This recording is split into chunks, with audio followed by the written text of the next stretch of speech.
স্বাগতম বাশার সাহেবের আগমন।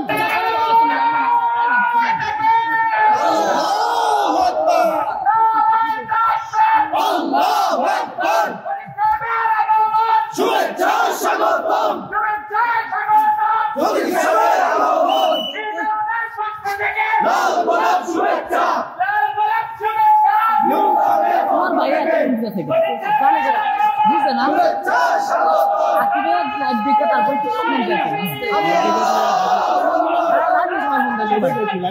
আল্লাহু আকবার। ঘরে ঘরে জালো, আল কোরআনের আলো, ঘরে ঘরে জালো, আল হাদিসের আলো। শুভেচ্ছা স্বাগতম, শুভেচ্ছার আগমন। মারহাবান মারহাবান, আহলান সাহলান, মারহাবান মারহাবান, আহলান সাহলান। মুআজ্জাজ মুহতারাম, সম্মানিত মুসল্লি ভাইয়েরা, আমরা আল্লাহ তাআলার লাখো কোটি শুকরিয়া জ্ঞাপন করছি যে মহান মনি অত্যন্ত মেহেরবানি করে দীর্ঘ প্রায় 15 বছরের জাতাকল থেকে, জুলমের নাগপাশ থেকে, নির্যাতনের স্ট্রিম রোলার থেকে এ জাতিকে মুক্তি দিয়ে একটি স্বস্তির পরিবেশ, নিশ্চিন্ত এবং সাবলীল পরিবেশে আমাদেরকে জুমার নামাজ পড়ার জন্য মসজিদে একত্রিত হওয়ার তৌফিক দিলেন, যিনি দয়া করে আমাদেরকে সুস্থ রাখলেন। আমরা শুরুতে তাকেই শুকরিয়া জানাই, কৃতজ্ঞতা জানাই, কালিমাত শুকর করি আলহামদুলিল্লাহ। দুরূদ ও সালাম নবী মুহাম্মদুর রাসূলুল্লাহ সাল্লাল্লাহু আলাইহি ওয়াসাল্লামের প্রতি, সাহাবায়ে কেরাম ও শুহাদায়ে জামের আলা ইল্লিয়িন আল্লাহ তাআলার কাছে কামনা করছি। সম্মানিত ভাইয়েরা, আপনাদের এখানে আমি জুমা পড়াতাম, মাঝখান দিয়ে কিছুদিন এখান থেকে জুমা পড়ানো, আপনাদের সাথে সাক্ষাৎ, আল্লাহ তাআলা হয়তো কোনো কল্যাণকর সিদ্ধান্তের মাঝে ছিল, বঞ্চিত ছিলাম। তো আজকে আপনাদেরকে দেখতে পেয়ে আবার ভালো লাগছে। মাঝখানের এই সময়টুকুকে আমরা বলবো দুঃস্বপ্ন ছিল। কোরআনের কথা বলা, বলতে পারা, এটা আল্লাহ তাআলা রাসূলদের দায়িত্ব। মূলত নবী এবং রাসূলদেরকে আল্লাহ দায়ী বানিয়েছিলেন। আমরা তাদের পথ অনুসরণ করে এখন দাওয়াত দেই। এই কাজে বাধা সৃষ্টি করা এটা মুসলমানের আলামত হতে পারে না। কিন্তু আমাদের এই 12, 14, 15 বছর কম বেশি বাংলাদেশের অধিকাংশ মসজিদে হক কথা বলার কোনো পরিবেশ ছিল না, বরং আলেম ওলামাদের মুখের মাঝে অদৃশ্য তালা আবদ্ধ করে রাখা হয়েছে। এদেশের শতকরা 99 অথবা আরও বেশি মসজিদে সভাপতি, সেক্রেটারির পদগুলো দখল করেছিল এমন কিছু মানুষ যারা নিজেরাই ইসলামের পূর্ণাঙ্গ অনুসরণ করতে রাজি নয়। এজন্য প্রায় মিম্বার থেকেই ইসলামের পূর্ণাঙ্গতার আলোচনা শোনা থেকে এ জাতি বঞ্চিত ছিল।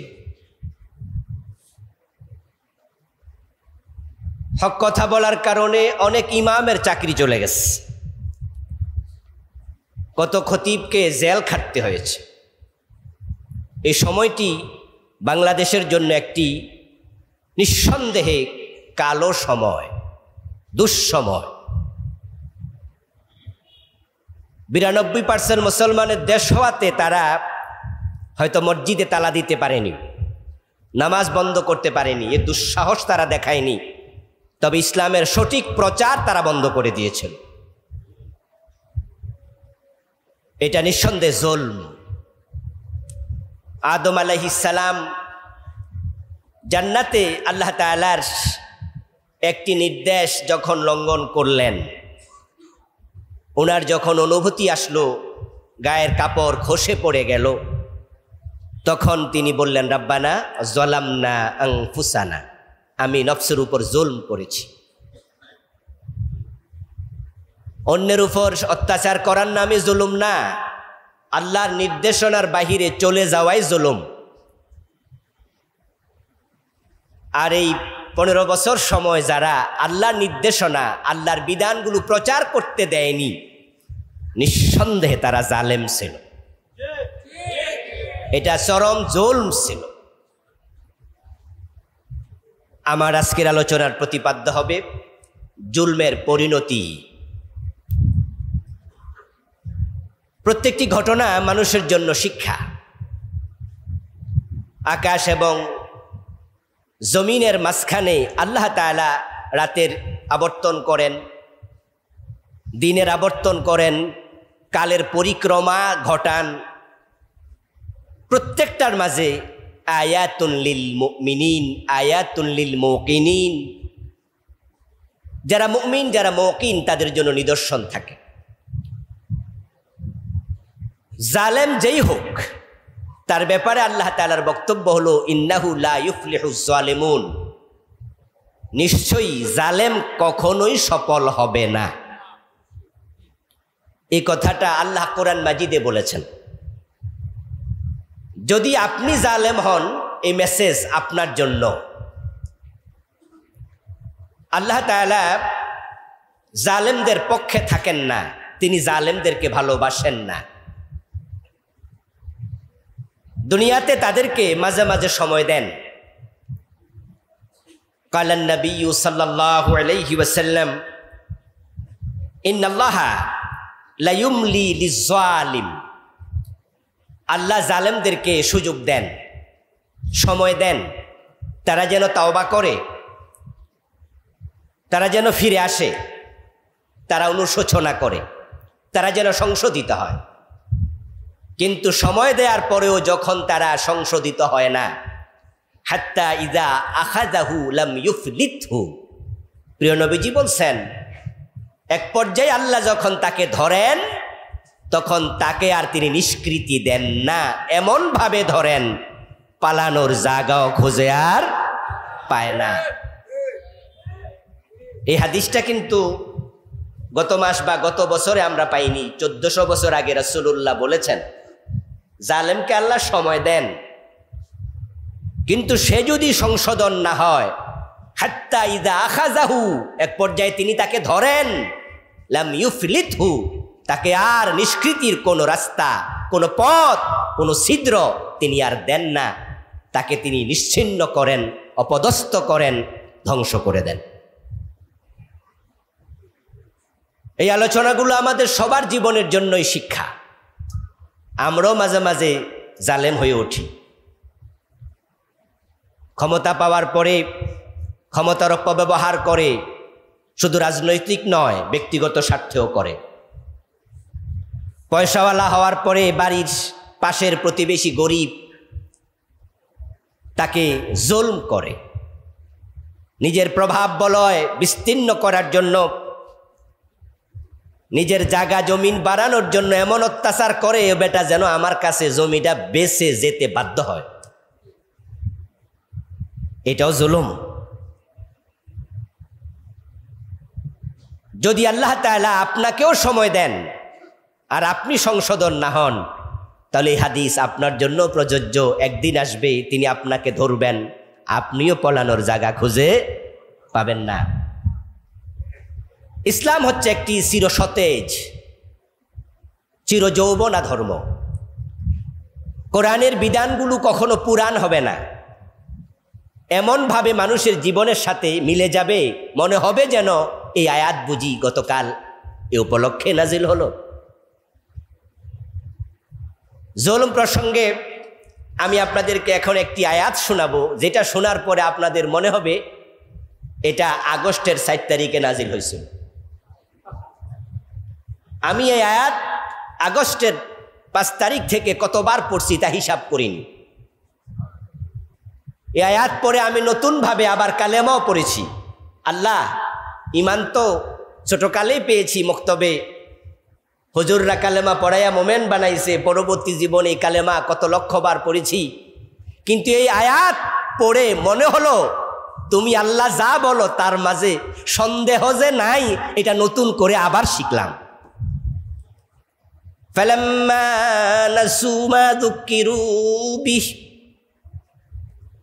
আল্লাহ বলেন মানুষকে যখন আমি ক্ষমতা দেই, প্রভাব বলয় দেই, অর্থ দেই, সুযোগ সুবিধা দেই, তাদেরকে আমি যে নসিহাগুলো করলাম নবীর মাধ্যমে, কোরআনের মাধ্যমে, ক্ষমতা পাইয়া টাকা পাইয়া তারা এগুলো যখন ভুলে গেল, ফালাম্মা নাসু, তারা ক্ষমতা পাইল, অর্থ পাইল, শরীর পাইল, বুদ্ধি পাইল, আমার নেয়ামত পাইল, পাওয়ার পরে আমার নবীর দেয়া নসিহা, আমার কোরআনের নসিহা তারা ভুলে গেল।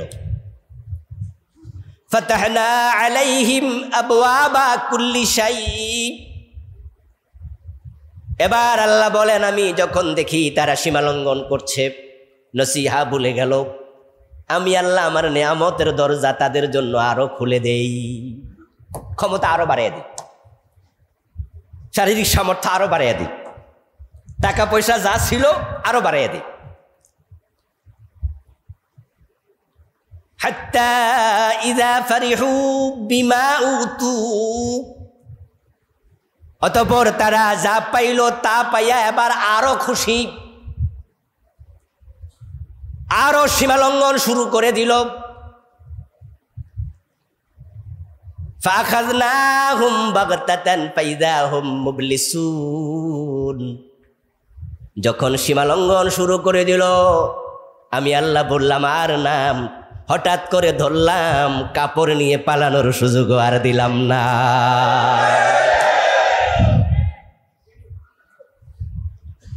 নিজের লাগেজ নেবে, কাপড় চোপড় নেবে, নিজের প্রয়োজনীয় সামগ্রী নেবে, এই সুযোগ আমি আল্লাহ দিলাম না। 5 তারিখের ঘটনার সাথে আয়াতটা কিভাবে মিলে গেল? এই আয়াত আপনি ফেরাউনের সাথে মিলান, 100% মিলে যাবে।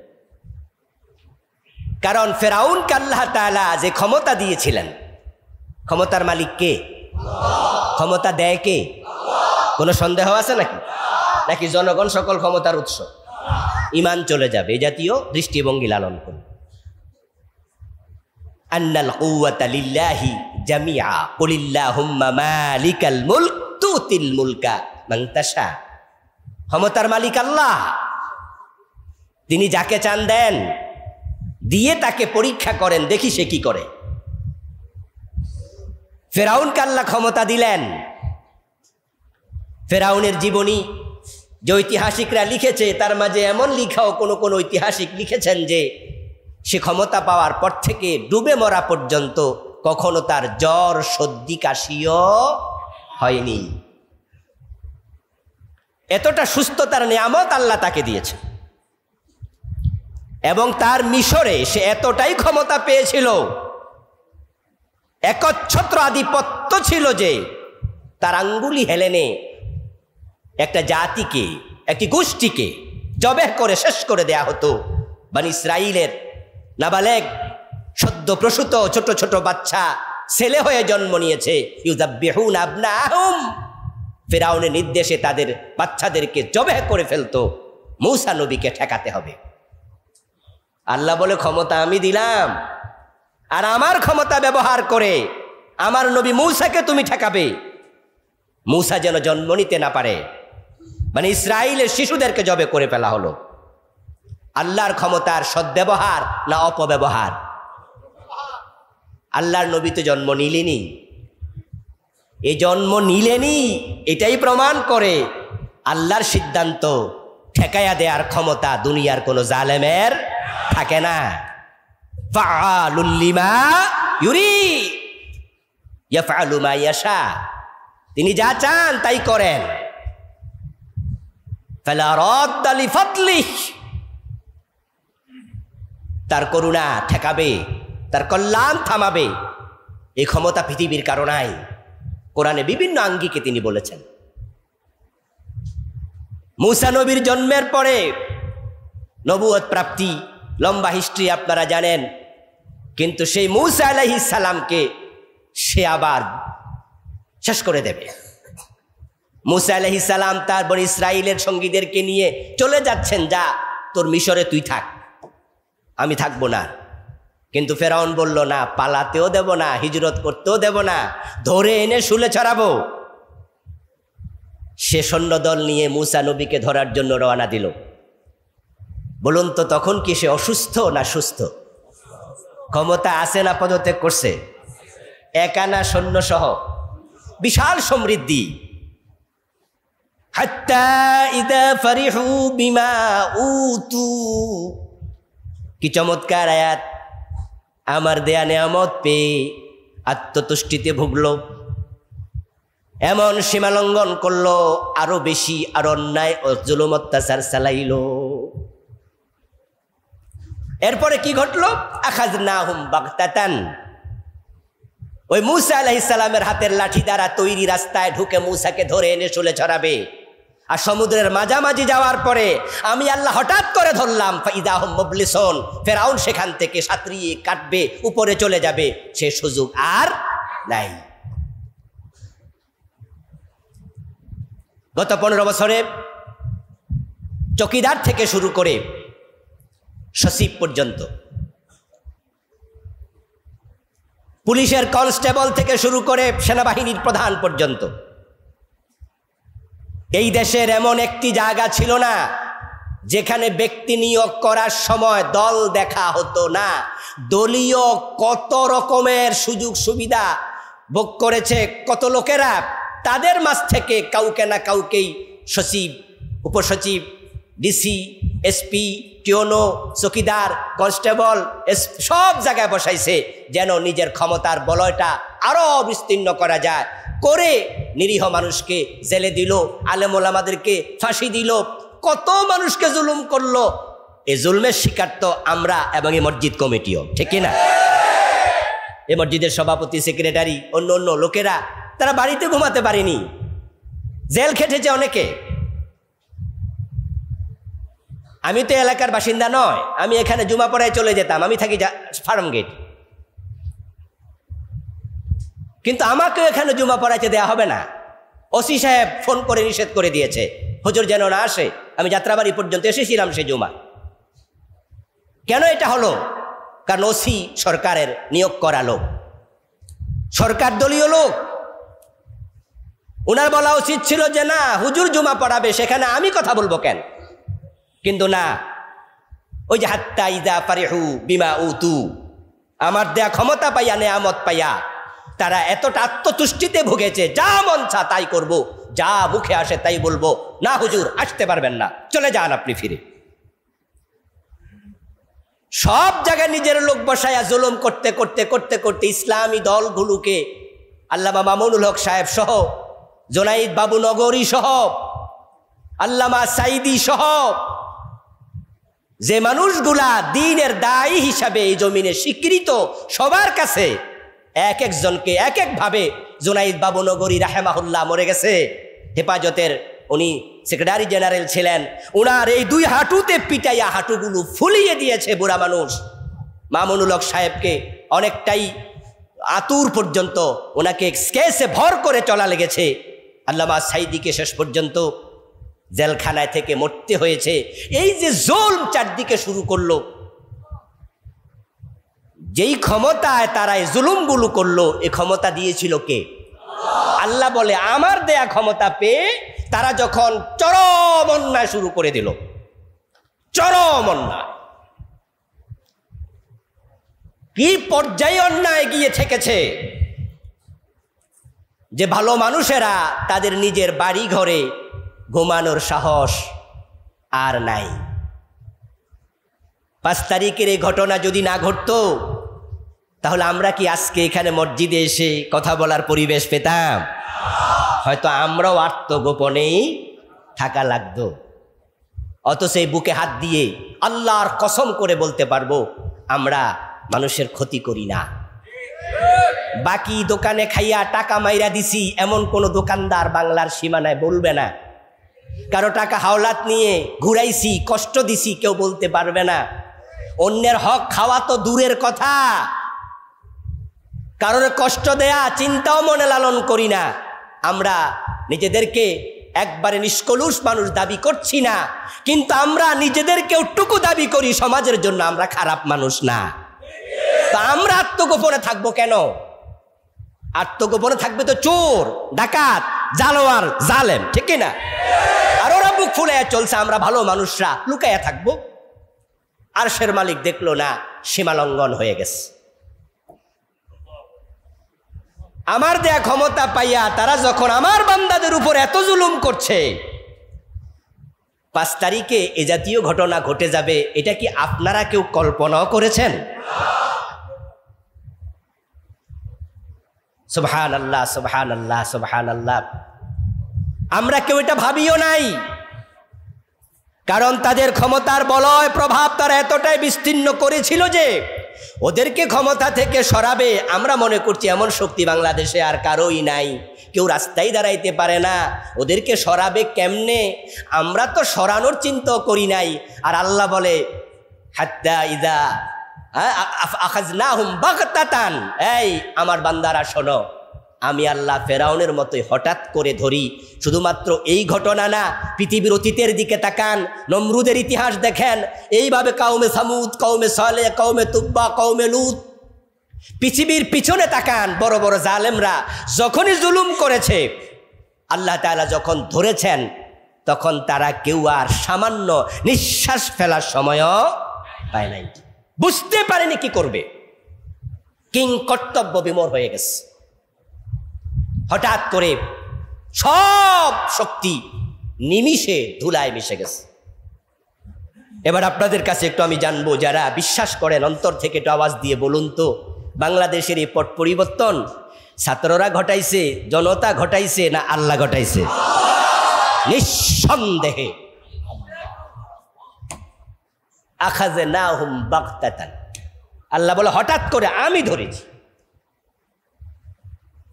ফেরাউনকে পানি ডুবাইছিল নাকি আল্লাহ ডুবাইছিল? ইয়েস, পানি আল্লাহর সৈন্য। যদি পানি ফেরাউনকে ডুবাতো তাহলে পানি ফেরাউনকে পচাতেও পারত, কিন্তু 3100 বছর ওই পানির মাঝে ফেরাউনের লাশ ভেসেছিল, পানি তার লাশ পচাতে গলাতে। আল-ইয়াওমা নুনাজ্জিকা বিবাদানিক লিতাকুনা লিমান খালফাকা আয়া। ফেরাউনকে আল্লাহ তাআলা পানির মাঝে ডুবাইয়া বললেন, তোরে ডুবালাম, তোকে সুবাইয়া মারলাম, কিন্তু তোর লাশটাকে, দেহটাকে আমি নাজাত দিলাম, পচতে দেব না, গলতে দেব না। সমুদ্রের হাঙ্গর তিমি তোকে গিলে খাবে না, তোর দেহটাকে আমি রেখে দিলাম। লিতাকুনা লিমান খালফাকা আয়া, পরবর্তী প্রজন্ম তোর দেহ দেখে তারা নিদর্শন গ্রহণ করবে, আমি আল্লাহর ক্ষমতার উপরে তারা নতুন করে ঈমান আনবে। পানি যদি ফেরাউনকে ডুবাতো, পানি তার লাশ পচাইতে পারত। এজন্য আল্লাহ কোরআন মাজিদে বারবার বলছেন আগরাকনাহু, আগরাকনা, আমি ডুবাইছি। পানিকে বলে না, পানি ডুবাইছি। হাত্তা ইযা আদরাকাহুল গারাক, পানি তাকে পেয়েছে, কিন্তু ডুবাইছি আমি আল্লাহ।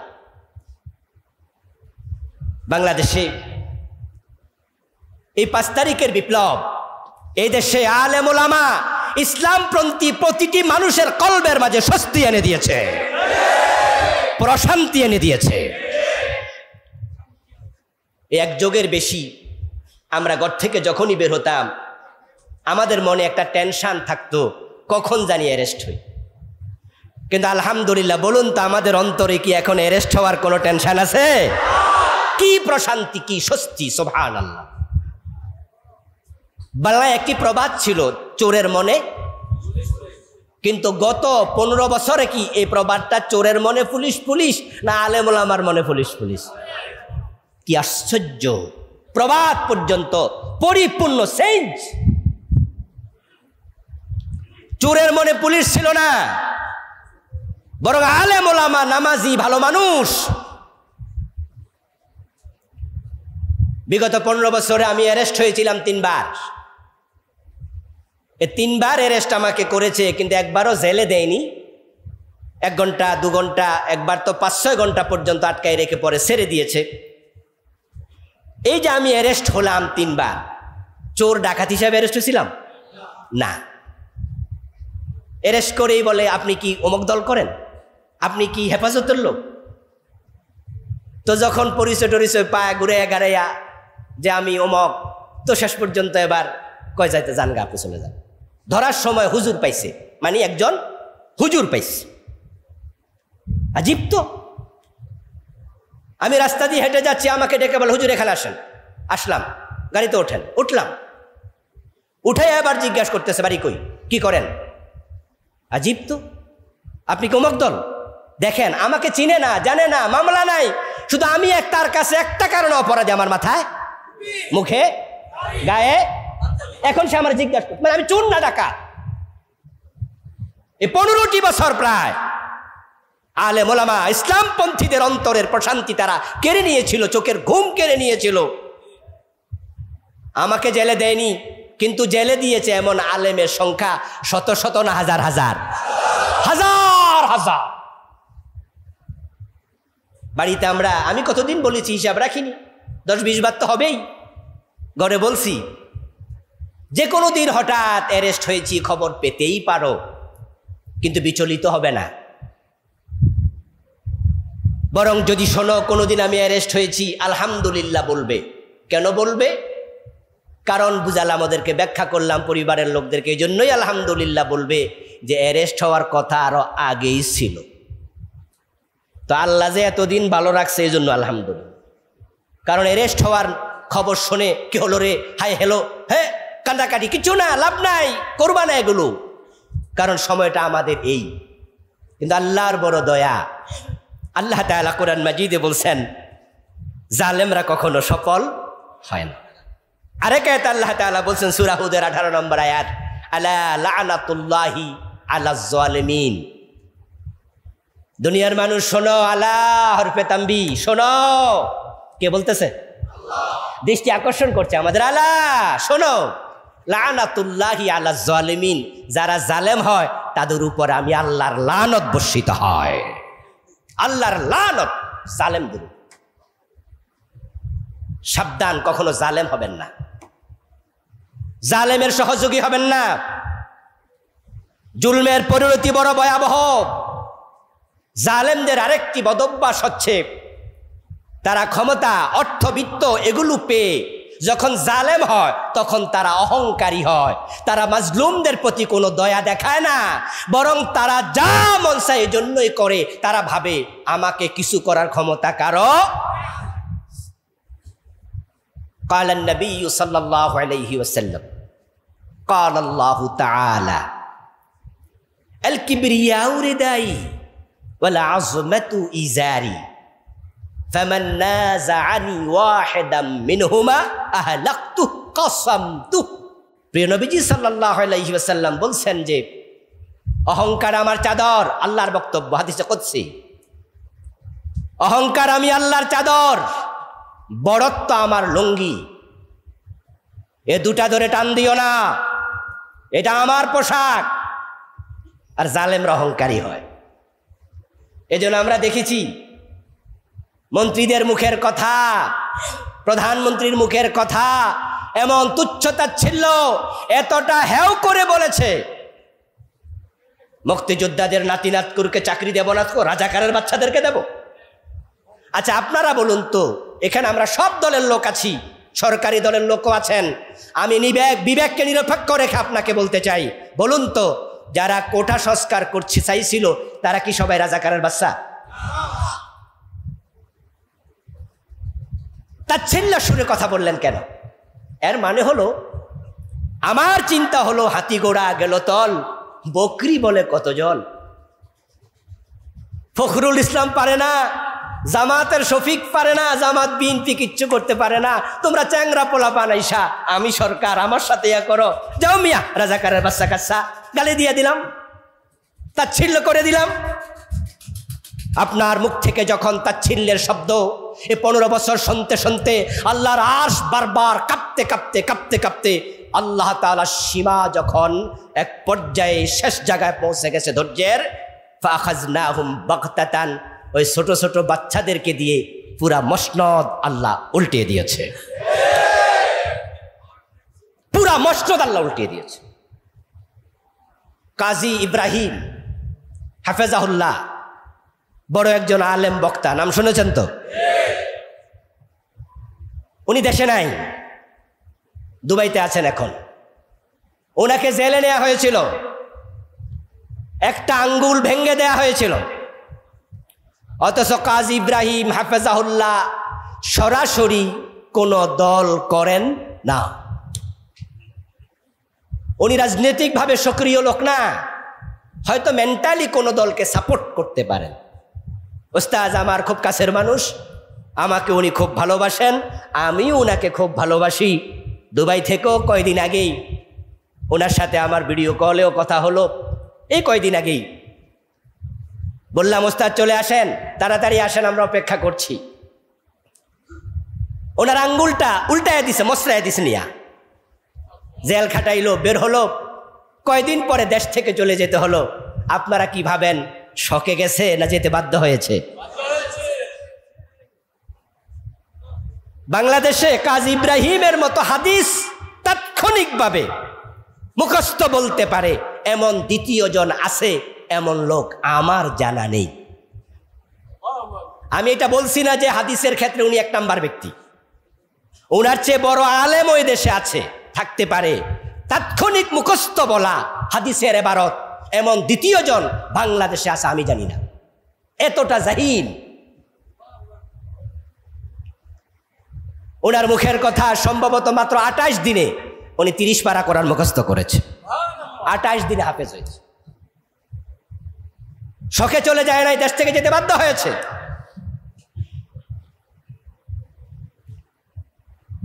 মিজানুর রহমান আজহারি মালয়েশিয়া আমেরিকা দৌড়াদৌড়ি করছে, দেশ থেকে যেতে বাধ্য হয়েছে।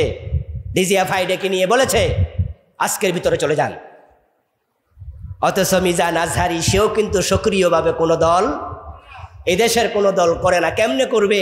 সে তো আলিম পাশ করে চলে গেছে মিশরে, আর লেখাপড়া শেষ হইল মাত্র কয়দিন আগে, পিএইচডি হলো মালয়েশিয়া থেকে।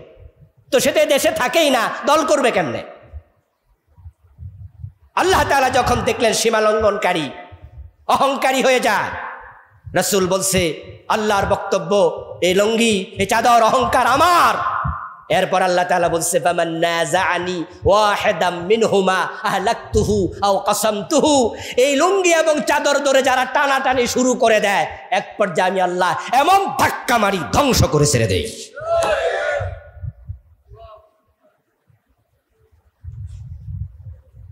প্রিয় ভাইরা, জালেম হবেন না কখনো। জালেমদের উপর আল্লাহ লানত দুনিয়ায়, যেটা আপনারা দেখে ফেলেছেন 5 তারিখের পরে কি পরিমাণ লানত।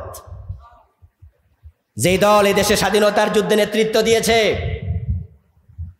ওই দলের নাম নেয়ার মতো সাহস বাংলার জমিনে এখন আর কেউ দেখাচ্ছে না, কেউ বলেও না। অবস্থা কোথায় গিয়ে পৌঁছে অপেক্ষা করেন। প্রায় 1000 লোককে যে হত্যা করা হয়েছে, এই জেনোসাইড, এই গণহত্যায় তাদের অসংখ্য লোককে দেশে হয়তো ফাঁসি দেয়া হবে। জাতি অপেক্ষায় আছে, কারণ জালেমদেরকে ছাড় দিলে নতুন জালেমের আবার তৈরি হয়। আর ছাড় আপনি দিবেন কেমনে? এই যে আপনার রাস্তায় মারা গেছে নিরীহ লোক, ওর বাবা কি মামলা করবে না? পাখির মতো গুলি করছেন, ওরা কি মামলা করবে না? আর আপনারাই বলুন তো, ন্যায় বিচার পাওয়ার অধিকার লোকদের আছে না নাই? তা আপনার ক্ষমতার জন্য আপনি 1000 লোক হত্যা করেন কিভাবে? কিভাবে করেন? এই অধিকার আপনাকে কে দিল? হত্যার চেয়ে বড় জুলম আর কি হতে পারে? হত্যার চেয়ে বড় অন্যায় আর কি হতে পারে? আল্লাহ তাআলা কোরআন মাজিদে বলছেন, মান কাতালা নাফসান বিগাইরি নাফসিন আও ফাসাদিন ফিল আরদ ফাকান্নামা কাতালান নাসা জামিআ। বিনা অপরাধে একজন মানুষকে যদি কেউ হত্যা করে, আল্লাহ বলছেন আমার কাছে তামাম দুনিয়ার সকল মানুষকে হত্যা করলে যে গুনাহ হয়, যে অপরাধ হয়, একজনকে অন্যায়ভাবে হত্যা করলে আমার আল্লাহর কাছে, আমি আল্লাহর কাছে সেটাই হয়। সে যেন তামাম দুনিয়ার সব মানুষকে হত্যা করেছে। মানুষ হত্যা সবচেয়ে বড় জুলুম, এটা করা যাবে না। অথচ 1000কে মেরে ফেলেছেন 15-20 দিন, হেলিকপ্টার থেকে গুলি করেছে। দৃশ্য দেখে কি মনে হয়েছিল? মনে হয় যেন ফিলিস্তিন এবং ইসরায়েলের যুদ্ধ চলছে।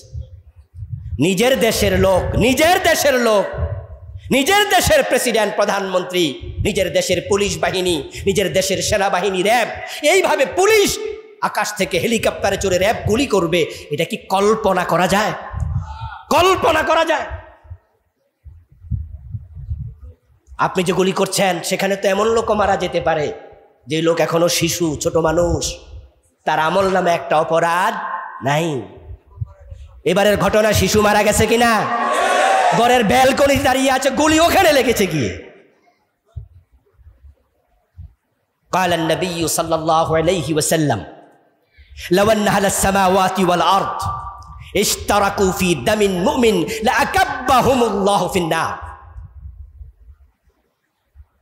প্রিয় নবীজি বলছেন, শোনো, আকাশ এবং জমিনে যত বাসিন্দা আছে সবাই মিলে যদি একজন মুমিনকে হত্যা করে, পৃথিবীতে মানুষের সংখ্যা এখন 800 কোটি, কম বেশি। আকাশে ফেরেশতার সংখ্যা, জিনের সংখ্যা আমরা জানি না। প্রিয় নবীজি সবাইকে একসাথ করলেন, লাওয়ান্না আলাস সামাওয়াতি ওয়াল আরদ, আকাশ এবং জমিনে যত বাসিন্দা আছে সবাই মিলে ইশতারাকু ফি দামিন মুমিন, এই মুমিন ওয়াহিদ, একজন মুমিনকে হত্যার কাজে অংশগ্রহণ করে। সবাই হত্যা করতে পারবে না, 800 কোটি মানুষ একজনকে মারতে পারবে না। মারছে 2 জনে, 5 জনে, 10 জনে, 20 জনে, কিন্তু বাকিরা সাপোর্ট করছে।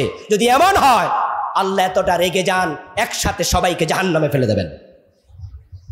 হত্যা এতটা জঘন্য অপরাধ। আর 1000 লোক,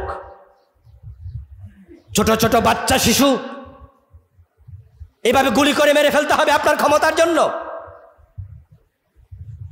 আলা লাআনাতুল্লাহি আলা যালিমিন, জালেমদের উপর লাআনত আল্লাহ এমনি বলেন নাই। ওদেরকে আল্লাহ তাআলা দুনিয়াতে ধ্বংস শুধু করবেন না,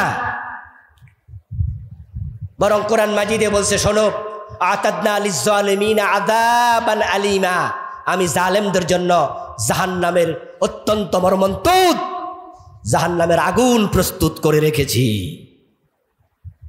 কি ভাবছেন আপনি? হ্যাঁ, গত 5 তারিখের আগে কত জালেমের সহযোগী মরে গেছে, তারা সরকারের পতন দেখে যায়নি, স্বৈরাচারের পতন দেখে যায়নি। অথচ সেও জালেম ছিল, জালেমের সহযোগী ছিল, সে অসুস্থ হয়ে মরে গেছে, হঠাৎ মরে গেছে। আপনি যদি মনে করেন ওরা না শাস্তি পাবে, ওরা না পতন দেখলো, আগেরটা মরে গেল, তার আর কি হলো? আল্লাহ বলে, আতাদনা লিয-যালিমিনা আযাবান আলিমা, দুনিয়ায় যদি শাস্তি নাও পাও, জাহান্নাম আমি রেডি করে রেখেছি। আমার জাহান্নামের পাকড়াও থেকে বাঁচানোর ক্ষমতা কারো নাই। এই জন্য আপনারা যারা জালেমের সহযোগী আছেন, থেমে যান, তওবা করেন, নাই আল্লাহর আযাব গজব থেকে আপনিও বাঁচতে পারবেন না। আমার প্রিয় ভাইয়েরা, মাঝে মাঝে আমরা হতাশ হতাম, আরে আর কি। আল্লাহ তাআলা বলছেন, ফালা তাহসাবান্নাল্লাহা ওয়ালা তাহসাবান্নাল্লাহা গাফিলান আম্মা ইয়ামালুজ জালিমুন, জালেমরা যে জুলুম করছে, ও নবী, কে পাথর মারছে আপনাকে? কার পাথরে আপনার দাঁত ভেঙে গেল? কে কোন জায়গায় রাতে বসে গোপন সলা পরামর্শ করলো? কারা আপনার রাস্তায় কাঁটা বিছাইয়া দিল? আপনি ভাববেন না আমি আল্লাহ বুঝি দেখি না, বরং আমি সব দেখি। ওয়া কুল্লা শাইইন আহসাইনাহু ইমামা ফি ইমামিন মুবিন, কিতাবা আহসাইনাহু কিতাবা, বিভিন্ন স্টাইলে আল্লাহ বললেন আমি সব কিছু কাগজে কলমে খাতায় লিখে রাখি। আল্লাহর চোখ ফাঁকি দেয়া যাবে না। এই জন্য কোনো জুলমের সাথে একসাথ হবেন না। قال النبي صلى الله عليه وسلم قال الله تعالى يا عبادي إني حرمت الظلم على نفسي فجعلته محرما فيما بينكم فلا تظالموا। ও আমার বান্দারা, আল্লাহ আপনাদেরকে আমাদেরকে ডাকছে হাদিসে কুদসি, ও আমার বান্দা, ইন্নী হারামতু যুলমা আলা নাফসি, আমি জুলুম, অত্যাচার, অন্যায় আমি আল্লাহ নিজের জন্য হারাম করেছি। আমি আল্লাহ কারো উপর জুলুম করি না, আমি আমার জন্য এটা হারাম শুধু করি নাই, ফাজআলতুহু বাইনাকুম মুহাররামা, তোমাদের একের প্রতি অন্যেরও জুলুম করাকে হারাম করেছি। জুলুম করবেন না। এতদিন আমরা ছিলাম মাজলুম, কিন্তু 5ই আগস্টের পরে এখন আর আগের সরকার ক্ষমতায় নাই, এখন আপনারা আছেন ক্ষমতায়। এখন যারা অন্য দলে আছে চান্স পাইয়া নির্দোষ মানুষকে আবার আপনি মামলা দিয়া জেল খাটাইলেন। আগে ছিলেন মাজলুম, এখন হইলেন জালেম। হ্যাঁ, চান্স কাজে লাগাবে তো কিছু লোক। আগে ওরা চাঁদাবাজি করত, আগে ওরা এলাকা জমি দখল করত, এখন তারা ক্ষমতায় নাই, এখন আপনি চাঁদাবাজি শুরু করছেন, আপনি জমি দখল শুরু করছেন। আগে ছিলেন মাজলুম, এখন হলেন জালেম। মনে রাখবেন, আল্লাহ বউ শাশুড়ি দুজনের জন্যই আছে। বৌমা শাশুড়ির বিরুদ্ধে তো বদদোয়া দেয়, শাশুড়ি যেন তাড়াতাড়ি মরে যায়। আবার শাশুড়ি বদদোয়া দিচ্ছে বৌমারা যেন তার ছেলে তালাক দিয়ে দেয়। দুইজনই দরখাস্ত করে কার কাছে? আল্লাহ দুইজনের দোয়া একসাথে শোনে না, আল্লাহ আগে দেখে কার দোয়া হক কারটা না হক। কারণ বউ শাশুড়ি তারা দুজন, কিন্তু দোয়া যে করছে তিনি কয়জন? এর জন্য উনি দুইজনেরই খোদা। যারা আগে ক্ষমতায় ছিল আল্লাহ তাদের রব, আর আজকে যারা আপনারা ক্ষমতা আসছেন বা আসবেন আল্লাহ আপনাদের রব। তারা জুলুম করেছে, তাদেরকে যদি আল্লাহ ধ্বংস করতে পারে, আপনি জালেম হইলে আপনাকে ধ্বংস করার ক্ষমতা আল্লাহর আছে না নাই? ফালা তাযালামু। এই জন্য রাসূল বলছেন হাদিসে কুদসি, আল্লাহ তাআলা বলছে, হ্যাঁ জুলুম করো না, জুলুম করো না। আমরা আলেম ওলামারা আপনাদেরকে নসিহা করছি। কালান নবী সাল্লাল্লাহু আলাইহি ওয়াসাল্লাম, উনসুর আখাকা যালিমান আও মাজলুমা, তোমরা তোমাদের ভাইকে সে জালেম হইলেও সাহায্য করো, মাজলুম হইলেও সাহায্য করো। একজন সাহাবী দাঁড়ায় বলেন, ইয়া রাসূলুল্লাহ, আনসুরু মাজলুমান ফাকাইফা আনসুরু জালিমা। হুজুর, যে মাজলুম হয় তাকে না হয় সহযোগিতা করব বুঝলাম, কিন্তু জালেমকে সাহায্য করো এটা আবার কি জিনিস? জালেমকে সাহায্য করব বুঝলাম না। ফাকাল আন তামনাহু আনিজ যুলম ফাযাকা নাসরুহ। প্রিয় নবী বললেন, জালেম যখন জুলুম করে, জুলুম থেকে প্রতিরোধ করো, বিরত রাখো, নসিহা করো, প্রয়োজনে শক্তি প্রয়োগ করো, এটাই তার সাহায্য। সুতরাং পরিবর্তিত বর্তমান নতুন স্বাধীনতার এই সময়ে নতুন করে যদি কেউ জুলুম শুরু করে দেয়, চাঁদাবাজি করে, জবরদখল করে, যেখানে জুলুম হবে সেখানে আমরা প্রতিরোধ শুরু করব ইনশাআল্লাহ। এক জালেমের হাত থেকে দেশ রক্ষা পেয়ে আরেক জালেমের হাতে যাবে, বাংলার মুসলমান এটা আর হতে দেবে না। যেখানে জুলুম দেখবেন সেখানে দাঁড়িয়ে যাবেন, সেখানে প্রতিরোধ করবেন। আর আপনার প্রতিবেশী, আত্মীয় স্বজন, আপনজন, তাদের কারো সাথে জুলমের আচরণ করবেন না, পরের হক নষ্ট করবেন না। যদি আপনি অন্যের হক নষ্ট করেন, সাবধান হন, আপনার নামাজ, রোজা, হজ, যাকাত যা করছেন হতে পারে অন্যের হকের কারণে আখিরাতে আল্লাহর সামনে তাদেরকে সব সওয়াব দিয়ে দিতে হবে। সুফিয়ান আস-সাউরি রাহিমাহুল্লাহ বলেছেন, আল্লাহ কাইতা বিসাবঈনা যানবিন ফীমা বাইনাকা ওয়া বাইনাল্লাহ আহওয়ানু আলাইকা মিন যানবিন ওয়াহিদিন ফীমা বাইনাকা ওয়া বাইনাল ইবাদ।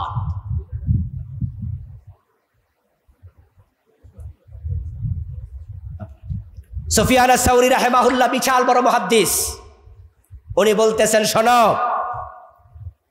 আল্লাহর সাথে তোমার ৭০টি মামলা আছে। আল্লাহ তোমার বিরুদ্ধে ৭০ জায়গায় এলিগেশন দায়ের করে বসে আছেন। আসো, মদ খাইছো, মিথ্যা বলছো, রোজা ছাড়ছো, নামাজ কাজা করছো, ৭০টা বড় বড় গুনাহ আল্লাহ টিক চিহ্ন দিয়া বসে আছে। আসো আমার কাছে।